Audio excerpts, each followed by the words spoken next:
suspicious about it. The fact that you say in the catalog the name of exactly the condition, like Amazon or Zap. Right. Okay. And by the way,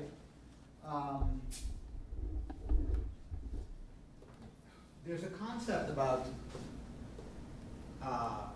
different levels should not depend on each other, or don't make a higher level thing depend on a lower level thing. But one way I've heard it explained, which I think is better, is if you look at the method and ask yourself, what is likely to change as this app is developed or as time goes by? And are the things that are likely to change changing at analogous times? What I mean by that, because it's hard to express, is everything in one method or in one class should change at approximately the same speed or have approximately the same probability of needing to be changed. That's where your point, I think, lands. Because this URL, you know, it could change. This, they could change this. These are things that are more likely to change than this, or than the fact that, than this. So that's immediately a point that is suspicious. And you may wonder, maybe pass it in as parameter or something like that. Yeah. Also, you're kind of repeating yourself twice, like just as a flag. Where exactly am I repeating myself? Well, you have all the same REST URL. I tricked you guys. I came through a different door. Yeah. You could just have like a method that does all this stuff. Or what specifically where? You could stop. Where's the repetition? Just like everything's the same. It's the same. Well, Right? no, everything's not the same. Some things are different. That's different. You know, that's different. So what is the same? I mean, you're onto something, but it's not immediately obvious how you would overcome that. Right? The question was, if you find this smelly, what is smelly about it? Can you be specific? Yes, here we go. Would you want like set methods for the result, and then you wouldn't have to have two separate? Two separate ones. Like you don't need to, like, because you're in both of them, you're setting the price, Yeah, but if you look closer, I was just pointing this out. If you look closer, for Zappos, it's called price in dollars, but for Amazon, it's just called price. So it's not exactly the same. Stop passing notes through class, kids. And please close your computer. He gave me like a quad. I don't want these papers. That was so mean, Jared. Doug, turn the video on. It is it's on. It's on. It is on. I found paper clips, and Todd is always asking me for paper clips. I asked him for one paper clip. He picked them off the floor outside. I don't care. He was down on the floor. I think I'll put it on the food. Okay, guys. I thought he did. So what's smelly? Come on. Yes. Well, wouldn't you want, like, you have like REST URL results, name, price, mat, etc. Why can't you take those and put it outside of the? Right, but I just pointed out because the right-hand sides are different. Anyway, you're on the right thing, but the solution is not obvious. Yes, you're. Well, I thought that was the point of having this set method, that it doesn't, that you would do like different things inside. So you have like a different. Yeah, but the key is the way this imaginary code is working is that this XML class result, you can just specify a method on it, and it will grab that piece of the XML result. So what this is trying to communicate is the XML result coming from Amazon and Zappos are different. In Zappos, the tag is price in dollars. In Amazon, the tag is just price, as an example. So I think you're spotting it, but the solution is not obvious. Yes? Why don't you just like modify the XML? Because you're getting that from a service. You can't modify it. So You're you getting can like save it and then copy it and then edit it.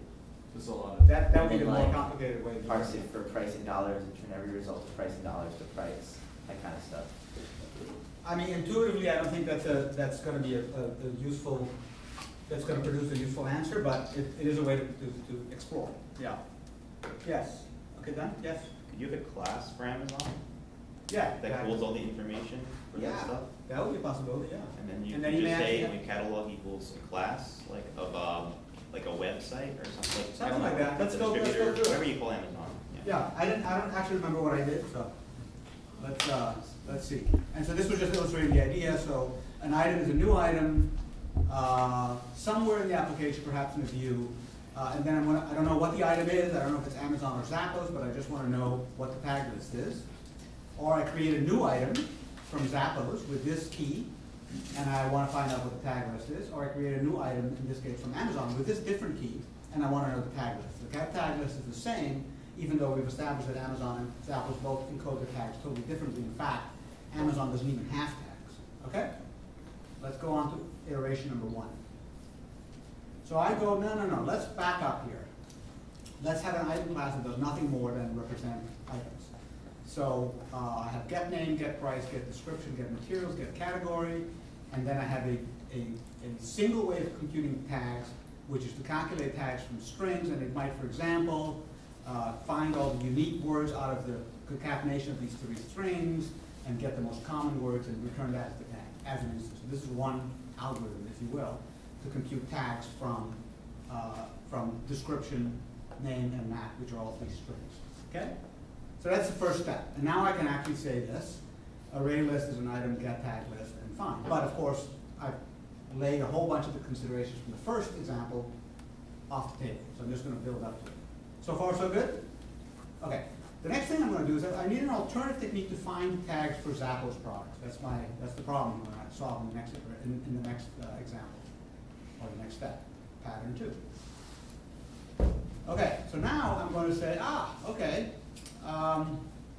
what if I give as a parameter to item, when I construct it, a class called tag calculator. Okay?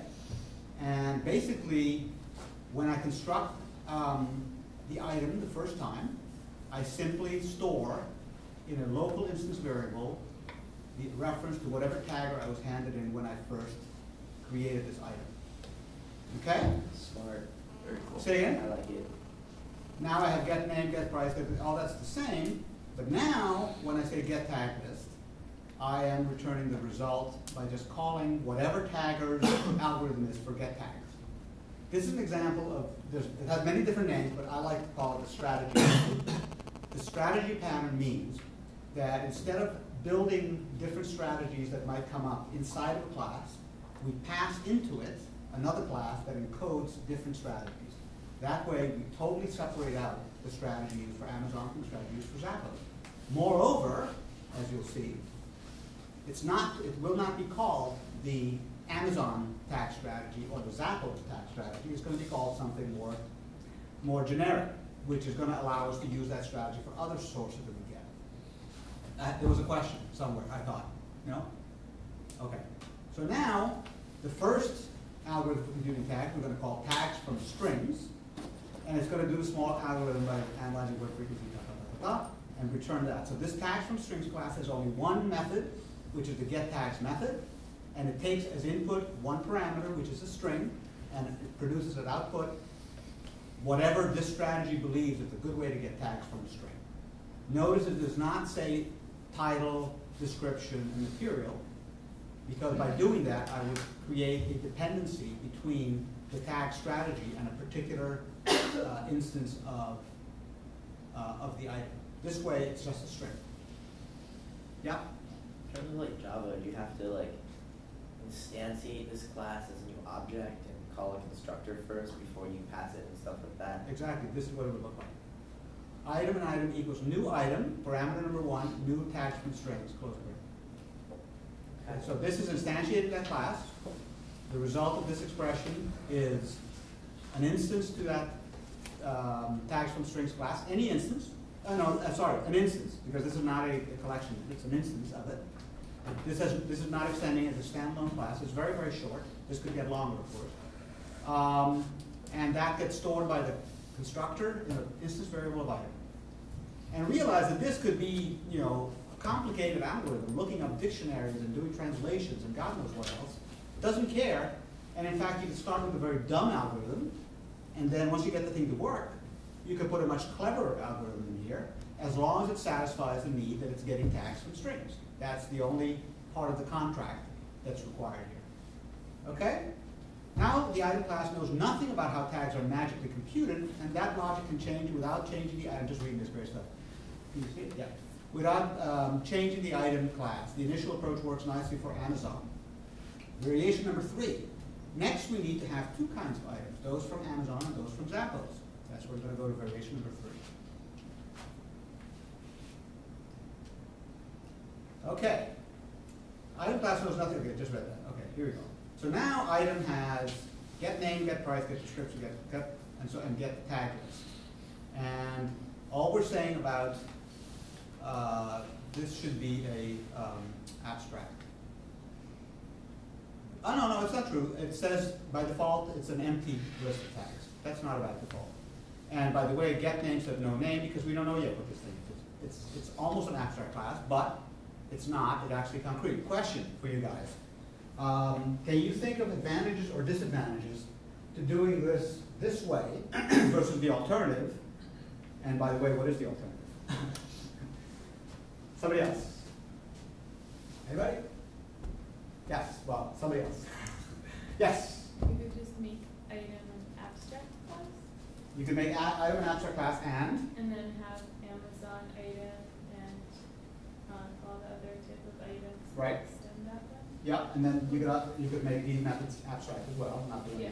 So that's the alternative. Can you see pros and cons of both schemes? Yeah, If you keep that as a real class, yeah, you can use that in dealing with errors, or like say there's a new type of item that you didn't anticipate. Mhm. You can create a blank item instead of freezing up, and that Mhm. will be a good way to show that you have an error without destroying everything. yeah, that's true. Any other idea from this side of the room? What's another advantage of doing it this way? I'm not saying this is better because I think there's good arguments for both sides. We're going to have A, B, and C. Okay, A side of the room. Any other advantages to doing it? And there's one more advantage I'm looking for, which I'll ping in a second. Yes? Well, going off of what Sahar said, especially when you do have something that fills some of the criteria, but not all the criteria. Right. Yeah. So that means you have a name and a price, but let's pretend it doesn't fit a category that you predefined. Then Yeah. it will still show up, Right. but just not have a category. The rest of the code can, because you can imagine, and you see this in the Android API, instead of 5 things, there's 10 things. Mhm. And if they're all abstract, then I have to implement 10 abstract things with some answer. Well, if I'm going to Zappos, they may not have material. It may not be part of their API. So what do? Well, this way, it's all taken care of. If I don't know what the material is in a subclass, I just don't say it, and it's going to just say no material. Yes? I have a question. But like, if you called it like, you can still have those very real methods Yeah, and just make item abstract though. absolutely. Yeah, you could. Yeah, yeah. And that way, that would happen, but item would still be an abstract class. Yeah, that's a very good point. And I could make an argument for that. Yeah, exactly. Did you So have what's something? the advantage of not making item abstract? Well, it goes a little bit to the example that he was saying, which is that at least, if you want to do some testing, for example, there's things you can test about item by itself before even worrying about it. Because I mean, remember, in the real world, you have many more methods, and whatever logic that exists, which is generic across all items, could be tested by instantiating an item and testing it. If you make it abstract, you can't do that. So that would be one kind of specific disadvantage, I would say. Yeah. An abstract class can have certain definitive methods in it. It Yes. just also has abstract methods. Yes. So what keeps us from saying that this isn't abstract? Well, I'm saying, because I'm using it in a literal sense, which is abstract class means either it's declared as abstract, or, I think if you have an abstract class, method, you have to declare it as abstract. Anybody know for sure? Can I make this abstract without making this abstract? I'm not No. sure. You may not Okay. know these. So I was using it in the technical sense of abstract, but you're right. I mean, you could define something like this and still, all in every place in your code, you always subclass it. Yeah. Can you make, so like say you made item abstract Yeah. in the definition. Yeah. You can still have like an array list of items though, can't you? Like Yes, array absolutely. list, generic Absolutely, item yeah. can contain. Absolutely. In fact, that's a very important thing to be able to do. Now, all this says, I cannot say new item. That's it. Okay. So those are all good answers. I love these questions because this stuff is subtle and tricky, and to the extent that you're asking questions, it means that you're grappling with the subtlety, so there's no, Sorry, could you say one more thing? Yeah. You said you can't say there's a new item? you cannot say, new item. Item A equals new item. Can't say that if this was declared as Oh, abstract. alright. Yeah. Did I see a hand? No. Okay. All right. So now that you have the generic item defined, by the way, people use the term generic, although in this language it means something technical. Now we have the Amazon item, which extends item as expected, and we introduced for the first time the idea of requiring a tagger class, instance of the tagger class, to be put in as a parameter to the constructor like I had before, and I call it. So far, so good for Amazon item. For Zappos item, I have the same thing, tag calculator again as an input. By the way, this says that this could have been actually in a parent class, but you would have an interesting design question to which I don't have a good answer. Where the heck are all our wonderful pens? They were stolen. You see? Yes, they didn't have any good ones supplied by Brandeis, but luckily I had the forethought of segregating the package.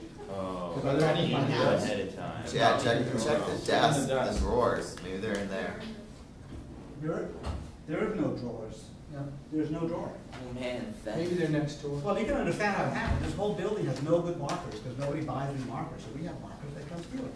By the way, shh, don't tell anyone. That's how that power strip got here. I stole it. I think you're on record. That's right. Yeah, yeah. Yes, but I'm putting it up on YouTube. Ah. There'll be 20 seconds of silence. Maybe you can just cut it out. Can you open it for me while we're done? So anyway, but the question I was going to ask was simply, would it make sense to have item as a parent class, then item with tagger as a subclass, and then have Amazon and Zappos? Yeah, right, exactly.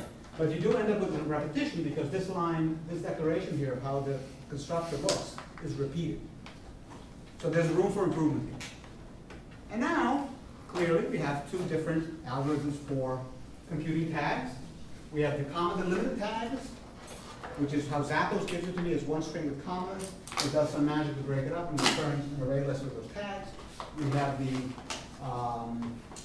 text string tags, which does the smart thing with the dictionary and the priority. They both do the same thing. Thank you. Yeah, just two. Keep the other one on secret stack, future text. And then we do this, right? So Zappos item, we do new comma delimited tags, and bam, we're in business. Okay? Yes? I still don't understand why you can't have one item that gets in two different taggers. Like, what's the difference? With an if inside. If I'm Amazon, then this. If how would you pick which one? In the constructor, because the constructor takes in the right tagger. Oh, so which class are you thinking we can get rid of? It's a good question. Why don't we just have one basic item class that takes in a smart tagger that is appropriate for whatever database you're using? Could, but as I think it was you who pointed out, this Amazon item now can have other things that are special, right? It could have, for example, the base string for the URL. That would be appropriate to put under Amazon item. Maybe, maybe not. So there's other ways in which Amazon is going to be different from the generic case of item. But if there wasn't, then you're right. Yeah. But here's where kind of intuition comes in to think about what is worth creating this construct for, because odds are not bad, although this is a little bit in tension with the Yagni principle. You're not going to need it. Sometimes you're not going to need it, means just put the if then else sort of big switch statement and you're good. But sometimes that smells so bad that even the first time you can't even bear to type it because you know it's bad. Okay, but this becomes where kind of just it feels right or wrong comes into it. It's hard to really put a specific point on it. And then we have the two ways of computing tags. Cool. Okay? And then finally, variation. I mean, I could go on with this thing forever because there's many more ideas. And then finally, there's local knowledge of two catalogs, Zappos and Amazon. So let's separate out the concern of what catalog we are working with. So the idea of a catalog is, Zappos or Amazon. And we sprinkled in the code this idea of a catalog, but we haven't turned it into an abstraction. And I claim that there's benefit to turn it into an abstraction. So let's see how Pito from last night thought he should solve it. Because Pito from this morning does not remember. A glass of wine again? Luckily, I commented my code so I can read it. So, okay. So now we're going to create a new class called catalog. and it has a get catalog name, and it has a get item method, and it has a XML returning rest, capital rest, R-E-S-T, get value. Can you do that? Say what? Can you, in Java, can you just return XML? No. Abstract. XML would be in this scenario a class from an Okay. XML library. Oh, So if you look okay. at the code snippet I sent out a few days ago, everything's always more complicated, so it's not just XML, there's all these different bits and pieces, but that's what I was trying to, that's the beauty of code that doesn't have to compile and do things like that. And focus on important stuff. But then this does a network REST call to get an XML structure containing data for the specified item. So now we represent an Amazon catalog. Well, first of all, if somebody asks me what the name of the catalog is, I'm going to say it's an Amazon catalog, and that would be useful for the UI, for example. I'm going to pick which catalog with a couple of buttons. If I want to do a get item for a certain item key, now I've encapsulated the knowledge of how to do the get that in variant 0 I had right in that if statement. And I say XML value get value, return new Amazon item, value, which is the XML value, and the right tag parser. Because remember, tags from string might work well for Etsy, but not work well for eBay. We may have a third one. And similar, and so here in this place, I've encapsulated the name of the catalog, the call URL to get an item out of that catalog, the fact that it may have a different kind of key for the item, and the fact that it may have a different way to parse tags. All that's encapsulated where it should be, which is under the Amazon catalog. So that's a very nice encapsulation, hides this information totally from others. Here's the REST get value call, which I use over here, except I spell it wrong. Oh no, yes, it is spelled wrong. It should be REST get value. And here I have encapsulation of the URL for Amazon, and then I do the REST call. So, and similar analogously for Zappos. And finally, item is still the way it was. This is the same. All this stuff stays the same. Okay, so that's the rest. So that's the whole program. So finally I say zap equals new Zappos catalog. Item 1 is zap.getItem with this key. Weasel skin. Yes, the Foozle skin. And then that's the line. And then item 1 I just got item 1 here, .get tag returns new tags. Similarly for the Amazon catalog. So this could be improved more, but you see how I went from that one very smelly class to something which has encapsulated tagging in one class that is not at all related to anything to do with Amazon versus Zappos. It's a sort of computational algorithm that just does something. Another class that talks about what the catalog is and what its characteristics are, and another class which talks about items and what their characteristics are. So everything is very nicely separated. Okay? Questions? Okay. So that's the sort of the and you notice that I did not try, because I would fail, to map each of these changes to a specific solid principle or pattern, because they kind of work together in a problem like that. But let's go on here now, the final chapter of this story. Let's look at the solid principles. So this is the top-down way of looking at things, okay? And just like I don't think that you should be sitting there, although some people do this, flipping through the pattern catalog to find a pattern that applies to the problem. I don't think that works that well. I think it's more to the extent that you want to perfect your craft, you read this from time to time and see which ones you can pick out and apply. Don't try to do them all. They tend to be presented in priority order. In other words, the most common ones first. The deeper you go, the more arcane they get. But you know, even within the Android API that somebody pointed out about factories, you also see the word adapter. An adapter is one of the patterns. I mean, you see these words out of the pattern lingo appear in APIs because what they're trying to do is to allow you as a developer to understand based on that framework what they're trying to do, communicate something. Okay, yes? An algorithm is a type of a pattern? No, an algorithm is just a word for a bit of code, a formula to solve a problem. You know, it's a generic, a technique. So pattern implements a piece of an algorithm, but an algorithm is a solution to a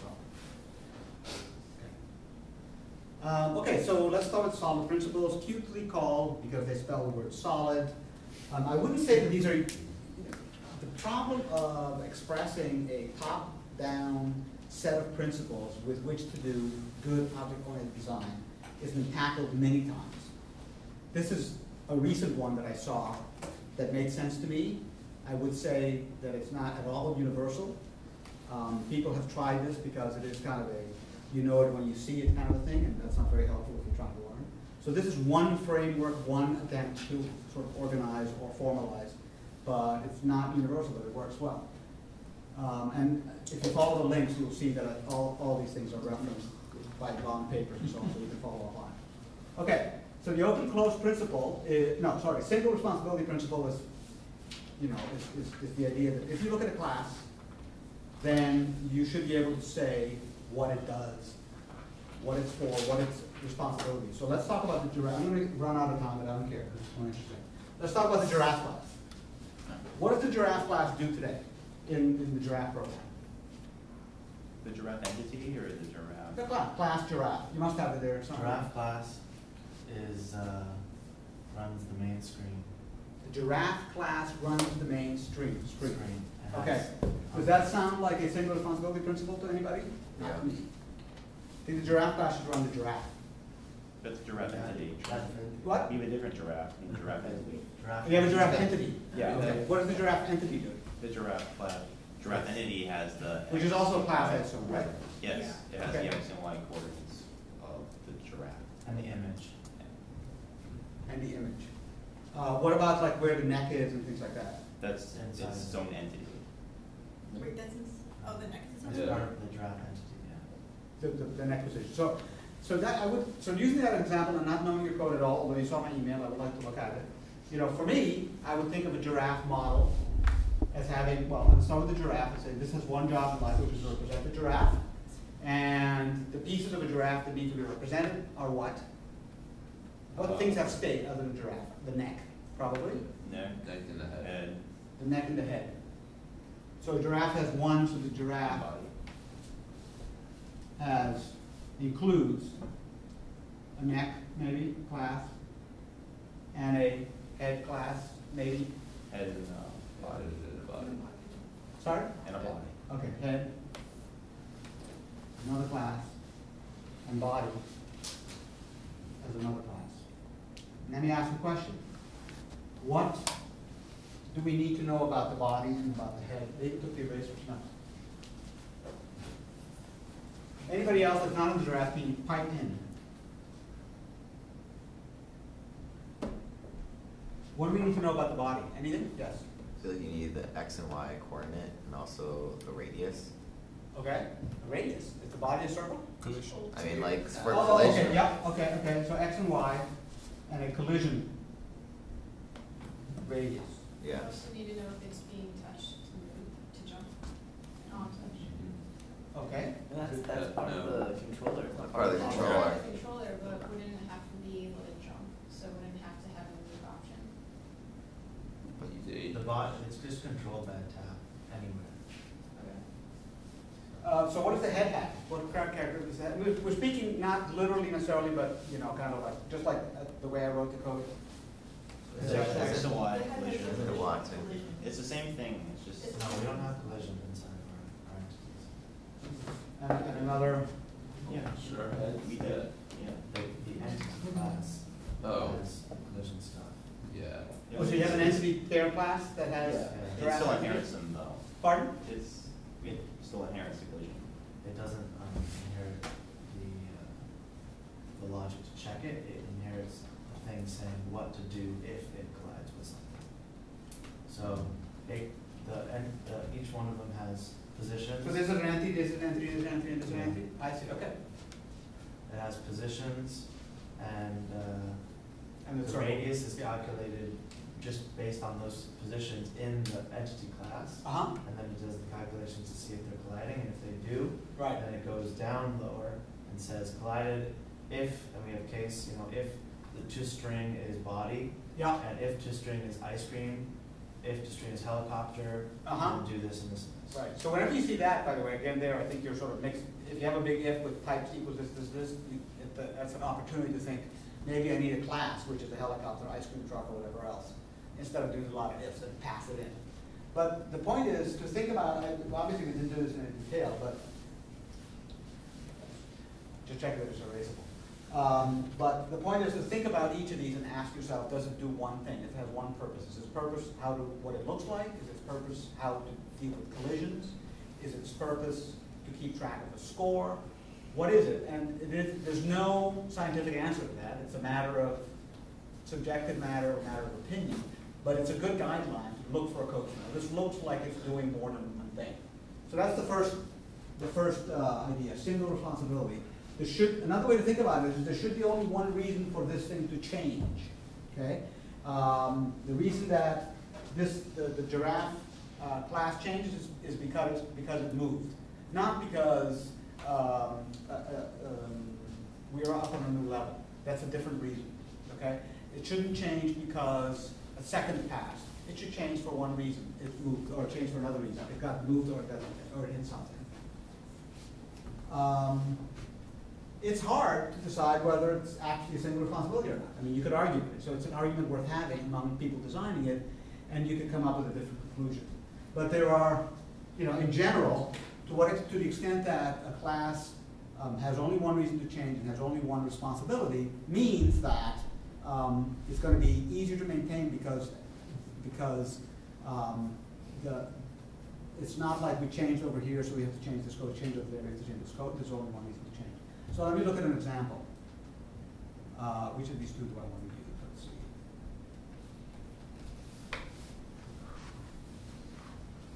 Okay. So here's an example where you have a rectangle which has two methods, draw and compute area. The draw is used by the GUI and asks the rectangle to do graphics to draw it, and the area is talked to by the geometry application. And the area uses, it's like a physics engine, uses this engine to compute areas. So this class has more than one responsibility. It's not just there to determine physical characteristics of the rectangle, it's also there to figure out how to draw it. That's a sign of the problem. So his suggestion is that there's in a sense, there's two classes. There's a geometric rectangle, which all it knows is what the properties geometrically are of a rectangle, and to the extent needed, it talks to this geometry engine to find out answers. And then there's the rectangle, the rectangle on the GUI, which makes reference to this geometric rectangle, but the code is not embedded in it, and is used by the graphical application to do the drawing. So they've done basically breaking the rectangle class that we had before into two to separate out the reasons for its existence, either computing geometrical characteristics, area, sides, and so on, as well as, and then separately how to draw it. Okay? Pretty straightforward to think about it, not always straightforward to apply. Next, the open-close principle. That says basically that when you are a client of a class, and a client of a class is simply defined as another piece of code that uses that class. It could be a separate product, it could be the same product. But you're a client of this class, and you need to make it do something that whatever your needs are can be satisfied without modifying the class itself. Okay, like for instance, in the item that we were looking at before, if we need a new way to compute tags, we can add that without modifying the item class. So it's open for extension. Essentially, the class definition, its instance variables, its methods, and so on, are designed in such a way, its constructor, are designed in such a way that you can make it do new things without having to modify the inside. Open for extension. Closed for modification, meaning not necessary to modify the code because you can make it do what you want to do. If you find that your entity class is being used by a new kind of entity, but to support it, I have to go modify the code in the entity class, then there's a problem in the design of the entity class. Then I'm not open for extension and forcing you to modify it. And so that's a telltale sign to go, wait a second, what is causing me to have to go and change, add a case to this if statement? That's always a bad sign. Whenever you see a big honking case or switch statement or if statement in class, that's a smell. It's a sign of trouble. It's not always wrong, but it's a suspect to go looking at. Yeah.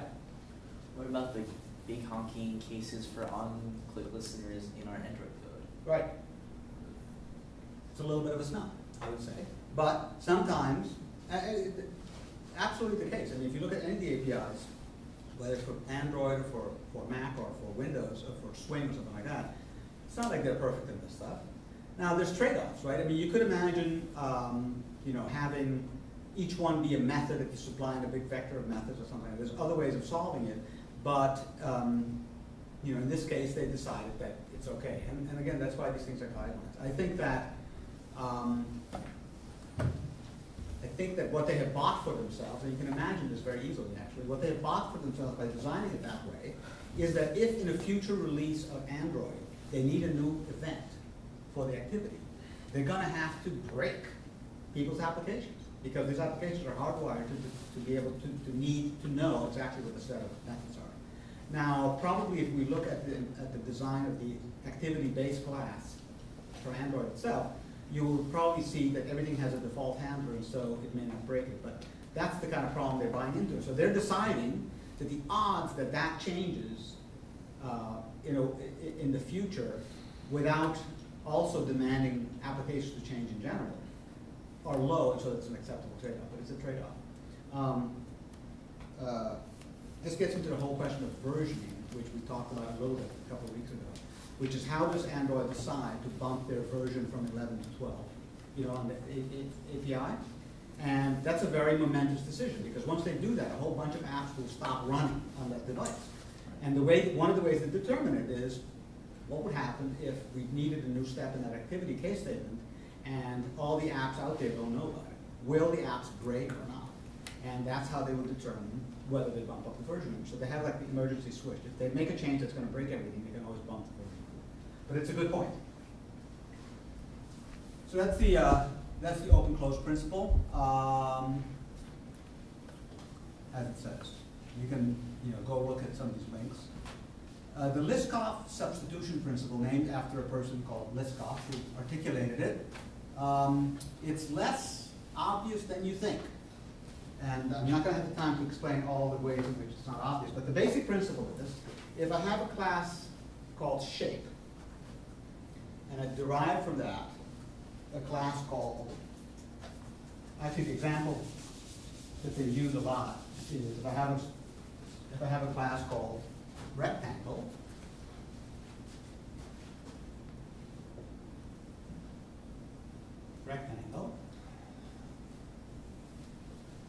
and I have another class called square,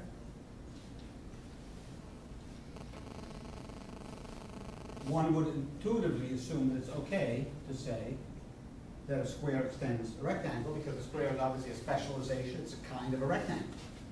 Well, that's possible if you're careful. There's ways in which you get into trouble doing this. But the Liskov substitution principle simply says that wherever in the code, if I say rectangle, that this is always going to work. Rectangle A equals new rectangle. No, sorry, rectangle A, yeah, well, just rectangle A, actually like this, equals new square. This always works. Do you see why this should work? Yeah. Okay. So if this works, then you're satisfying that principle. However, imagine if a square has a method called set width. And then that method sets the width, and thereby, when you ask for the area, it's going to compute the area by multiplying the two. Well, if you thought you had a rectangle, and you said set width, you might think that the area would change by the rules of a rectangle. So the previous rectangle was 5 by 5. You create a square that's 10 by 10. Let's say you create a square that's 10 by 10. Then you do a set width 5 or 500. Okay? You would expect, you see the trouble? You would expect here that the width of this rectangle became 500. The height was 10 before. So obviously the area becomes 5,000. But actually, A is a square. even though it's trying to pretend to be a rectangle. And in a square, when I say set width, it means 500 by 500. You should go through the example more slowly. It's a small illustration of the danger of how you might accidentally violate this principle. But the general principle is you should always be able to use the special case where the base case is expected. And if you break that, you're going to get in trouble. Yeah. And how do you solve that though? It's a longer discussion. It's totally soluble. But it has to do, yes. Or ask Tim. No, I just wanted to say that Liskov is Barbara Liskov, who Uh-huh.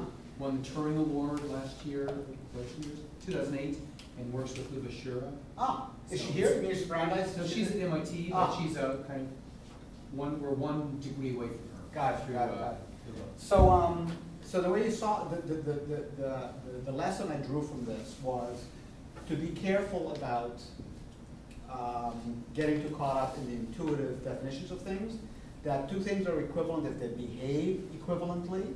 And if you look at the behavior of set width in a square, it's very different from the behavior of rectangle. So I think what you end up with is a shape class with rectangle and square subclasses. But there's other solutions, but it's very solid. Okay, next one. Interface segregation principle. Show the example that I kind of like. Basically keep interfaces as small as possible. Don't make one thing, one piece of code depend on a part of an interface of some other piece of code that's not relevant. So, let's see if this is the one I think it's going to be. No, this is the wrong one.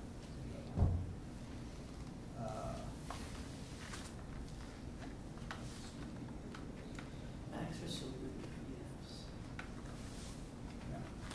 Forget it. A very simple example that I can't find. Oh, wait, is it the wrong place? Yeah. No, I don't. Anyway, yeah. But this has to do with using interfaces when you can, like the interface in the keyword sense of the word. Everybody know how an interface works on Java? Can anybody explain it? How about it here? Who can explain an interface? Okay. An interface is you create like, it's like a rule for an object, let's say. You say that it must have these methods. Right. So when you create an instance of that interface, you need to implement those methods. Right, right. Anybody want to add to that? So the thing that's cool about interfaces, let me just add a little bit to that, is that, and I don't recall the exact syntax, but I'll just take it. So if I say interface A is a void exit. Something like that. So you have to implement a method called exit and return void. That's it. That's my interface. A. Let's call it X. And I have a class over here, JBS, which implements X. Then, in here somewhere, there better be void exit something. So when I say it implements X, it means that whatever methods the interface X says are required are actually defined. But the thing that's interesting about it, furthermore, is that in addition to being able to say JBS being the class, A equals something or other, which clearly is going to put an instance of a class called, instance of the class JBS in the variable A. I can also say X, B equals, right? Who can explain what this means? You guys. Is this all obvious or confusing? Say one or the other. Obvious, confusing. Okay, Laura, explain it. Can you explain it? Can you see it from there? Not really?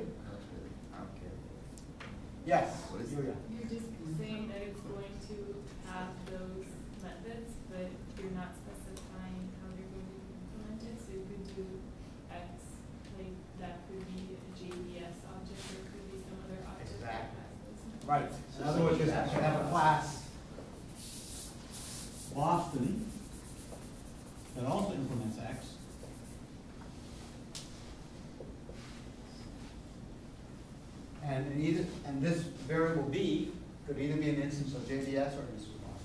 feel like you use at higher level classes.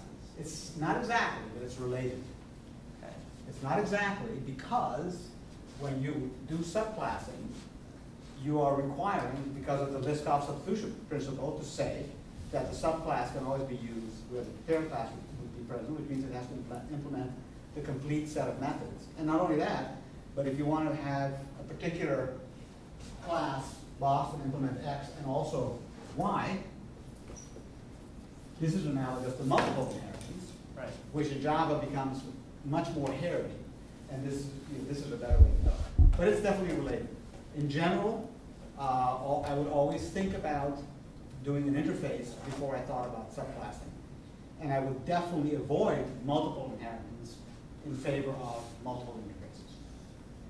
If you do an interface, can you specify sort of like methods within them? No, you can't put any code in an interface. So an interface is purely this. It just says you obey A, B, and C, and you have to have that to be able to be called a shape. You have to have the set width and the set height. Anybody who has set width and set height can be considered a shape. Yeah. I'm still like, I always wondered what the point of having interfaces was, other than just to make your code like, don't forget to do this or don't forget to do that. I was going to say, in your example, you could naturally have an interface for different kinds of foes and players. So you could say, have an interface being collidable. And then you could have a method which detects you have a whole bunch of collidable objects and determines whether or not the giraffe is colliding with them. And that just sort of focuses, lets you focus your attention on, well, what is important about colliding, right, that I need to implement? What's the best way to do it? Just zero in on collision. Another one could be updatable or dynamic. Updatable meaning if you call update on it and it moves, right? You might have some things are static, they just sit there like a rock, just doesn't move at all. And other ones might move, right? So then you can have an array list of updatable items, and your game loop just runs through the updatable items. And then you can say a foe is something which extends, a new interface foe would extend updatable and collidable and explodable, or something like that. And it just sort of lets you focus on different properties of objects. And it has to do with interface segregation principle. You know, why make the code that's detecting whether collidable A is colliding with collidable B be dependent or be aware of the fact that the foe also has a health value or a name? It doesn't matter.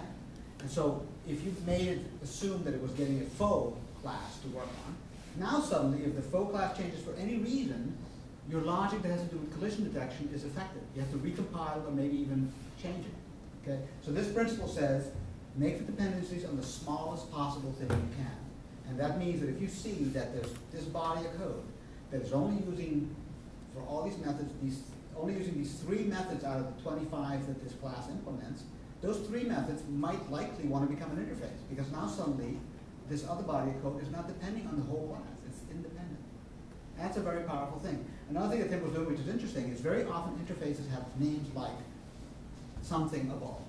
And that's a way to, in English, convey a little bit of the feeling that this is, you're giving it, you're sort of endowing it with certain capabilities or methods, essentially. So that helps you make the code more readable.